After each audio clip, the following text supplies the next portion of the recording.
104.7 The Cave, Mike the Intern, Jay Stevens. It is episode 109, Dark Side of the Stream on 104.7 The Cave this Off week. the beaten path for Halloween we time. are we're gonna try this for a little bit, at least until Jay's like, I'm tired of watching. Yeah, I'm done already, but I will give you one.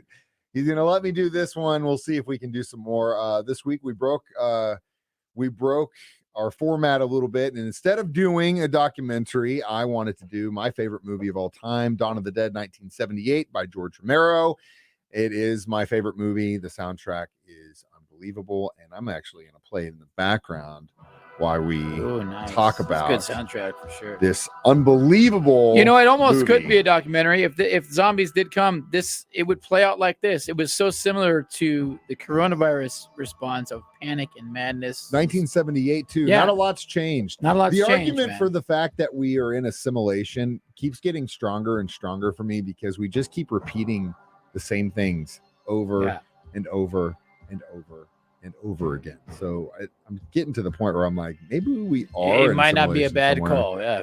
So anyway, this week we picked Dawn of the Dead, and you're right. That is essentially Romero's version of how things would go on down if we did have some sort of zombie apocalypse. It'd be chaos. It would be some people denying it, some people overplaying it. Yeah. It's taking things into their own hands. National Guard get involved. People getting killed. Yeah, some states would probably do like we did during coronavirus here. We were pretty much wide open, game on, and some states like California were like, still you are shut down. Yeah, and it would definitely. Again, it's the same kind of response we had a couple of years ago with the whole pandemic, and it's not surprising. That was and is probably my favorite part of the whole movie, is that first 5 to 10, 15 minutes of the film. I enjoyed that part. It's just like complete chaos in the new studio. Nobody knows. Things are coming down, bits and pieces of information. Some people are doing what they're supposed to. Some people are like, screw this. You I'm can't out of get here. It this way. You can't get it by this way. You can get it this way. Like,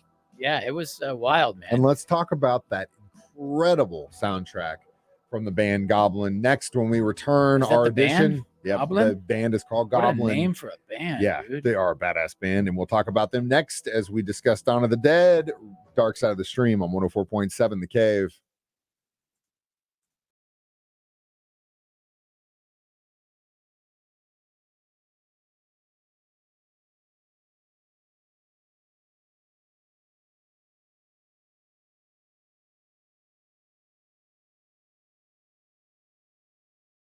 .7 The Cave, Mike the Intern, Jay Stevens back in the studio. It is Dark Side of the Stream, episode 109, discussing Dawn of the Dead and my favorite film, because, of course, the holiday is upon us. Now, as we mentioned, the soundtrack was done by a band out of Italy named Goblin. And Goblin is a instrumental band for the most part, and they got brought into the mix by one of the guys who helped Romero do this film, Argento, who had done his own movie called Suspiria, which if you've never seen, you should definitely watch it. It is an incredible horror movie, and it really is kind of in its own spot in the genre. But the guys that did the soundtrack for that film were Goblin, and it's an incredible soundtrack on its own. And then this one is the same thing. It's very weird music. But it sets the tone, though, doesn't it? It sets the tone 100%. We're listening to it right now, and 100%. You feel this like unease. Yeah, it's very odd and airy. It was definitely weird watching a movie that had words in it that you're not supposed to say. Oh anymore. Yeah, dude. Oh yeah, that was crazy. I was like, whoa, and that's right out of the gate. It hit me like a right cross. I was like, whoa, right out the gate. Yeah, they're dropping words you shouldn't be saying, man. Again, it shows you what would be going down realistically, and the same stuff was happening in the late 70s as it is now. Over anxious police officer, and then more chilled out police officer. Yeah, and people handling their own the way they wanted to handle it based on what they wanted to do. So all right, so if zombies were coming, right? If that was that whole 5 minutes of the movie, the first part, if people were coming back for the dead, like kind of like coronavirus, but instead of getting sick, they were coming back from the dead or whatever. What's your play? What's my play? Yeah, if it starts going down, if we get the call today, like, hey, we're seeing it on TV, this is real, guys are coming back from the dead. You can only kill them by chopping their head off. I always love what's the play. I love the guys like when they're taking the copter out of Philadelphia and they stop at the station to fill up and they meet Roger. and the other guy, I can't remember his name right now, David, I think. They run into another gang of guys that are running, and they're pretending to be police officers. Yeah, and for yeah. a second, they're about to shoot each other, And they're going to the boat. and they're like, "Hey, wait a minute, no. This would be stupid. You guys go your way. We'll go our way. It's fine." I love that Roger lies to the guy because he's like, "You guys got any cigarettes?" And he's like, "No, we don't have any." And then immediately lights one after they leave. Like, "You're not getting my smokes, dude. It's the end of the world, bro. I don't know when I'm going to get another which pack." is probably going to happen. But so I love the other dudes that are running because they go, "We're going to try to make it to the island." And they're like, "What island?" And they're like, "Any island." And I'm like, that actually would probably be the best play. If you could get to some sort of island somewhere. It would be solid because these guys would have to cross water. You could see them coming. Yeah. Yep, they got my phone. And it's possible that, I guess, I can't remember. So what's your play, though? What's your play? Okay, if like it's going I said, down the right island now, idea would be good. I mean, if it's going down right now, you would, honestly, I just grab bug out bag water and head into the mountains in Arkansas somewhere and hide out in some of the places I know that were close by water and that I could sustain for as long as I possibly could. I'd get out of the major cities as fast as I possibly could. I'd get away from people as fast as I possibly could. Far away from people. Yeah. I mean, that's the only thing you could do. And again, the point of this movie and the story is, they hole up in a mall for however long, months, and eventually someone's going to come grab it. So the point is, you can be Mr. Bug Out guy, Mr. Prepper, all this stuff. But if you don't have enough people and enough ammunition to guard yourself, it's not going to do you any good, because eventually someone's going to come along with more guns, more ammo, more people, more craziness. And that's what happens in this story. And we'll get to the first time I watched this movie and the effect it had on me next. Dark Side of the Stream on 104.7.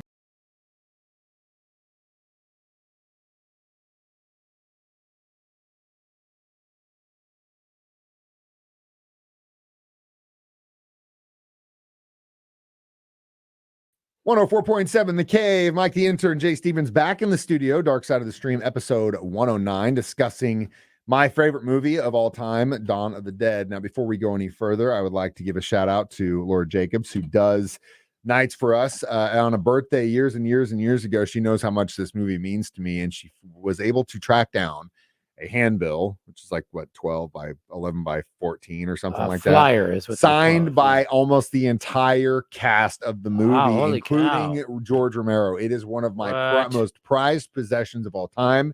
Laura, I love you. Thank you so much. And I look at that thing every single day. It is, I love that thing. And I, again, have an original Italian pressing of this soundtrack on vinyl. Same thing with Suspiria, because I love Goblin. But the first time I saw this movie, I was kind of into, like, I guess I was kind of the same way I am now. I like the campy. I like the old school horror movies. I just, there's something about the suspension of disbelief for stuff that happened in the 70s and 80s. And you're like, oh, okay, it's not that. Like now, movies like they have to be more intense nowadays. Yeah, right? Like Smile or they can't be as slow. They can't be as slow. Like, oh my God. Like that's how you leave. You know what I mean? And there's like something, I know it's weird as it sounds, like comforting to me about watching some of these campy horror movies, but I was probably maybe 13 years old, and I went to stay the night at my buddy Jim's house, who had this massive horror movie collection. Classic just Jim. Like all these things, and he was the one who got me into like junk. I mean, he was the dude who got me into some really weird stuff early on. I was like, how the hell do you know about this? But anyway, he put this movie on. Have you ever seen this? You ever seen Night of the Living Dead? I was like, oh yeah. Did you ever see Dawn of the Dead? I was like, no. We watched the thing on VHS that night, and it just grabbed me. And from that day forward, it's been one of my favorite movies of all time. I could watch it once a week easily. But it didn't scare me. It was just the feeling of uneasiness that it gives you is so perfect. Now, one could make the argument that it is slow, and I get all it. Those movies from the 70s were slow. Not all. Jaws. You try to watch Jaws now. I tried to turn my kid on to Jaws. She couldn't even make it through the credits, man. Really? Yeah, it's too slow. It's too slow. That's sad. Something else too we tried to watch, maybe Back to the Future or something. It's just too slow. Back to the Future. Man, yeah. God, what is wrong with kids these shows days? These kids want TikTok, man. They want to just turn it on and see the head explode. And that's so. It. You asked me what my play was. Yeah. What's your play if the zombie apocalypse? If it was going down right now, I'd go grab my kid, Yeah. Oh yeah. I'd head to my neighborhood and I'd probably round up a few of the neighbors that I know have ample supply of guns. But what if they're like, we don't want to go with you? We've no, got they our own would. thing. They would, man. You would. Okay. And then I would probably get a bunch of us, and I'd pick whoever's house seemed to be the best spot as far as angles. Now, with the zombies, they have to bite you to get you. Right, that's the only thing they have. The only attack that they have. Yeah. That's a pretty limited attack. Is just the mouth area. Yeah, it's a pretty limited attack area. So I don't know. I feel like you wouldn't even need guns. You could just probably have bludgeon force weapons, bats, machetes. I think.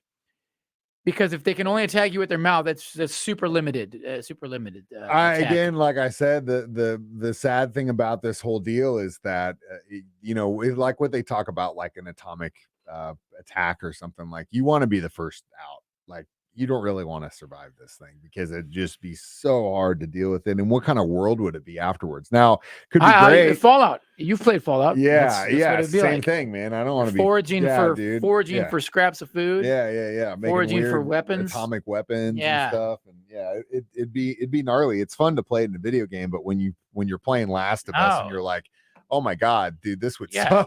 It would not be fun. Again, play Last of Us, and then you'll know what it's like to be in a post-apocalyptic zombie world. We'll get to our reviews. Dawn of the Dead next on 104.7 The Cave.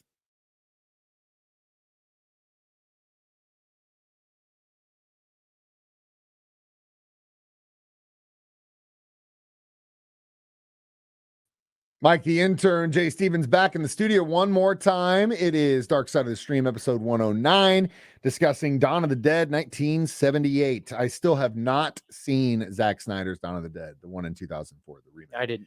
Oh, wait, I did. I've heard that it's good. God, I've heard that it actually is pretty good. But it's just like one of those things. It's like they're redoing Roadhouse right now. Like, why would you? Why do you need to redo? I know Roadhouse? Why. Can I tell you the answer? I know the actual answer to why there's all these remakes. Did they run out of ideas? No. Once again, Jay Stevens dropping knowledge in the weirdest spots. No, the thing in Hollywood now, or in the entertainment industry, is nobody can afford to take a chance on original ideas. So they can rehash an old idea. They know people are that's going to sell. It's a proven commodity. They'll invest in that. They're not going to invest. That's why you don't see these wacky pictures anymore being made like they used to make. It's just garbage. What it is. It's just more again, corporate greed garbage is what it is. I've never seen the remake, so I can't go either way on it. To me, there's only one Dawn of the Dead, and to me, there'll only be one Roadhouse. Yeah, I mean, God rest your soul, Patrick Swayze. You can tell the same story over and over again, but it's pointless. You've seen the story. I don't. How are they going to make Roadhouse better? How are they going to make Dawn of the Dead better? I don't know. Now, granted, it is, I will be the first to say I love the new Dune. I thought it was unbelievable, but I felt like the old one was campy, and they only took out see, it's one of those things where it was his version of it, but I felt like the new one was truer to the book. But that's different in the sense that was an actual book that they are making a movie on. It wasn't just a screenplay that they're going to rehash and redo like Dawn of the Dead or Roadhouse in our example. So it's just a different retelling of a story that's been around forever and ever. But ultimately, I'm going to give this movie 5 stars because that's that's one of my favorites. Jay, I'll give it a. I'll give it a 3.5. All right, just because we're friends. No, just because I did enjoy the whole intro segment because I thought that was true today as it was then. It will play out like that. It's an old, slow horror movie. Did you watch it with the woman or did you watch it by yourself? No, I had to do this one solo mission. I didn't want to succumb anybody to this. Oh man, I wanted to see what you thought. didn't want to succumb the kiddo to this or nothing. Because obviously my wife's just so sick of seeing this movie. Oh, I can imagine. I can imagine. But I am taking my oldest to a 3D showing on Saturday, so I'm very excited about that. I've seen it on film. I've seen it in Blu-ray, 4K, and now finally in 3D. So very cool stuff. We didn't get into the rights and stuff about this, but since the guy who owns the rights to this movie in the US is just holding on to it until he feels like he gets the money he's owed for it, you can't actually get a Blu-ray copy that's made in the United States. You have to buy one that's made in like the UK. The most recent one was done by Second Sight Films. If you really want a really good edition of this, in 4K, frame by frame, recut. And the best example of this film, get it from Second Sight, because that's the one to go with. This YouTube version was pretty good. Or if you want for free on version. YouTube, and that was a fan edit, and they the extended pretty good. They did a really good job. It looks good. So Jay, it's your turn. So I'll play this game one time with you. This watch a regular movie thing while I'm still watching documentaries on the side. A movie that I haven't seen in years and years either. Attack of the Killer Tomatoes. I'll go cheesy. I'll go cheesy B horror movie with you as well. Sounds great. As always, you can stream us on Facebook Live every Thursday at 9, on YouTube, on our 104.7 The Cave app. I'm Mike the Intern. This is Jay Stevens reminding you, we watch movies so you don't have to. Documentaries. We watch a lot of stuff. So you don't have to. We watch anything so you don't have to. It's Dark Side of the Stream on 104.7 The Cave.